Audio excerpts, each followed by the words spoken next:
Miss হবে না আপনার পছন্দের টিভি শো। দেখুন জি5 অ্যাপে একদম ফ্রি। আজ পর্যন্ত সেই পরাগ ব্যানার্জির চাকরি পাওয়া সত্ত্বেও শিমুল ব্যানার্জি পরাগ ব্যানার্জির কোনো রকম দায়িত্ব পালন করেননি। এই কারণেই পলাশ ব্যানার্জি স্বাভাবিকভাবেই শিমুল ব্যানার্জির এই অভব্য আচরণের প্রতিবাদ করে। ইওর অনার, এটাই হচ্ছে ব্যাকগ্রাউন্ড। আজ যে ঘটনা নিয়ে আমরা এখানে উপস্থিত হয়েছি তার প্রেক্ষাপট হলো শিমুল ব্যানার্জি স্কুল থেকে ফিরছিলেন এবং তিনি ইচ্ছে করে অন্ধকার পথ দিয়ে ফিরছিলেন। তিনি কোনো আলোর পথে যাননি যাতে করে বিপদ তাকে আক্রমণ করতে পারে।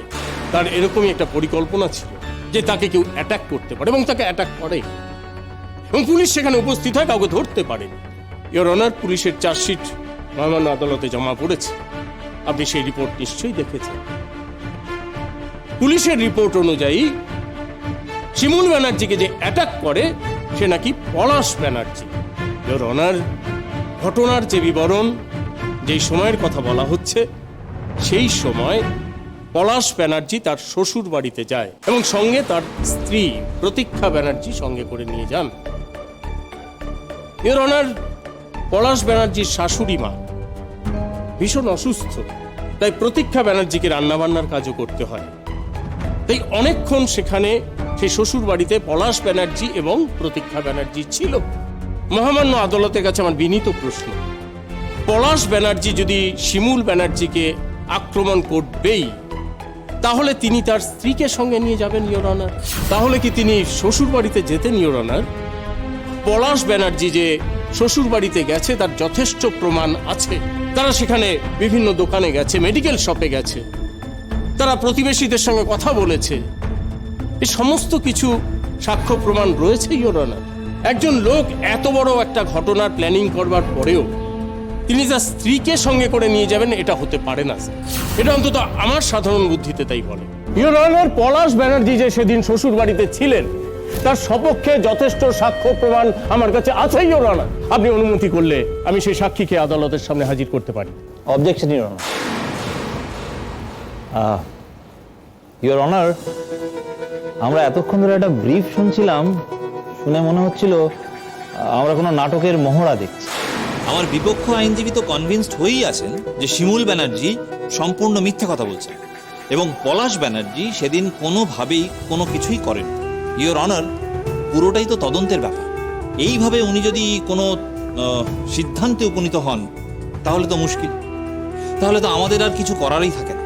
আমরা তো নিতান্ত দর্শক ছাড়া আর কিছুই নই। তাই ওনার বক্তব্য শেষ হয়ে গেলে আমাদের এই কেস গুটিয়ে বাড়ি চলে যাওয়া ছাড়া আর কোনো উপায় থাকে না। কিন্তু বিচার ব্যবস্থা তো ঠিক এইভাবে চলে না এবং আপনি একজন আইনজীবীর বক্তব্যের উপর বেস করে বিচার ব্যবস্থাটাকে এইভাবে থামিয়েও দিতে পারেন না। তাই আমার অনুরোধ, আমার বক্তব্য শোনার পরেই আপনি কোনো বিচারের সিদ্ধান্ত নেবেন। সুতরাং আমি যদি সুযোগ পাই তাহলে আমি আমার কথাটা বলতে পারি ইওর অনার। বলুন, আপনাকে বলা অনুমতি দেওয়া হলো। অনিশবাবু, আপনি বসুন। Thank you your honour. Your honour, দুর্ভাগ্যক্রমে এই পৃথিবীতে এটা ঘটেই থাকে যে যা আমরা দেখি এবং অ্যাকচুয়ালি যা ঘটেছে তার সঙ্গে অনেক সময় মিল থাকে। এই যেমন শিমুল ব্যানার্জি, উনি একজন অত্যন্ত পরোপকারী মহিলা, কিন্তু বিয়ের পর থেকে তার শ্বশুরবাড়িতে আসার পর তাকে যে ধারাবাহিক নির্যাতনের মধ্যে দিয়ে যেতে হয়েছে তা বলার অপেক্ষা রাখে না। তার প্রমাণও আছে। একা তার স্বামী নন, তার শাশুড়ি, দেওর সকলে মিলে তার উপর যে অমানবিক নির্যাতন করেছেন তার প্রমাণ হিসেবে বিপাশা দেবী আজকে আমাদের কোর্টে উপস্থিত আছেন সাক্ষী হিসেবে, এবং তার পাড়ার আরও কয়েকজন সহমর্মীও আছেন যাদের মুখ থেকে আমরা শুনতে পারবো যে শিমুল ব্যানার্জির ওপর কি অমানবিক নির্যাতন করা হয়েছে। Objection your honour.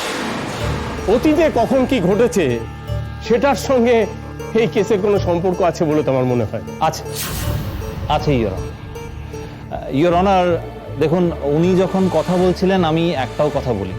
তাই আমি আশা করব যে আমি যখন কথা বলছি উনি চুপ করে আমার কথাটা শুনবেন এবং এই কেসটা যখন আমি প্রজেক্ট করছি কার সঙ্গে কি সম্পর্ক সেটা আমার বলার পরেই মহামান্য আদালত বিচার করবে। Objection overruled. আপনি বসুন। একজন যখন কথা বলছেন তার মাঝখানে কথা বলে এভাবে কোর্টের অযথা সময় নষ্ট করবেন না। Sorry your honour. Thank you এরকম। আমি বিপাশা দেবীকে কাঠগড়ায় আসার জন্য অনুরোধ করব। বিপাশা দেবী।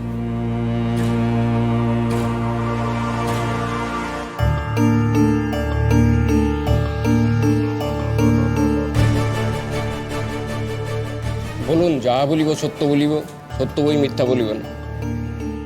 যা বলিব সত্য বলিব, সত্য বই মিথ্যা বলিব না।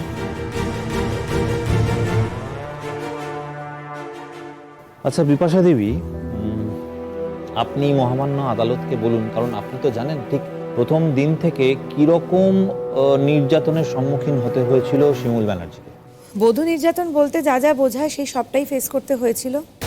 অসম্ভব নির্যাতন করা হতো ওকে, খেতে দেওয়া হতো না দিনের পর দিন, বাড়ির সমস্ত কাজ ও শাশুড়ি মা ওকে দিয়ে করিয়ে নিতেন, ওকে ঘর থেকে বেরোতে দেওয়া হতো না, ওর কোনো কিছুরই পারমিশন ছিল না।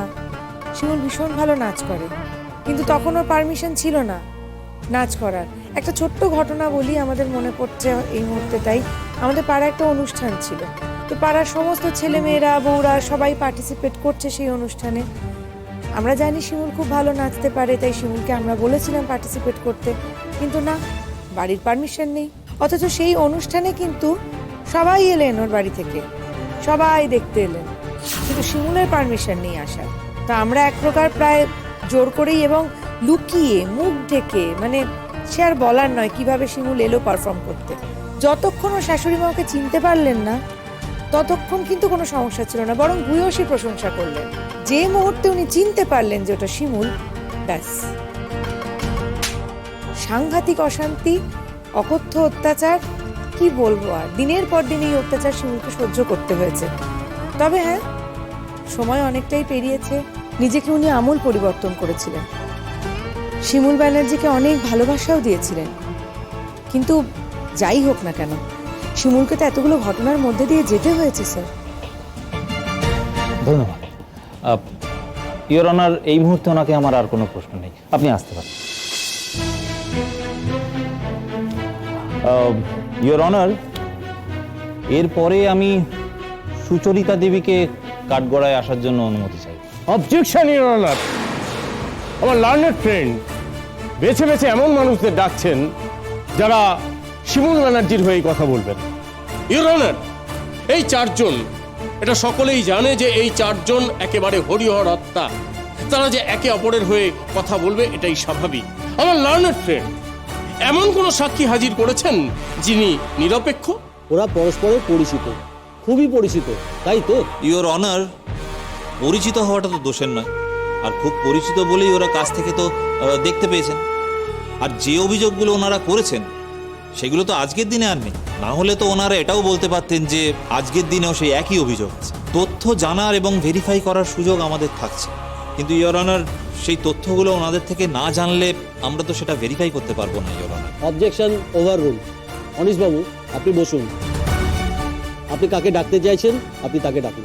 Thank you your Sucharita Devi, আপনি।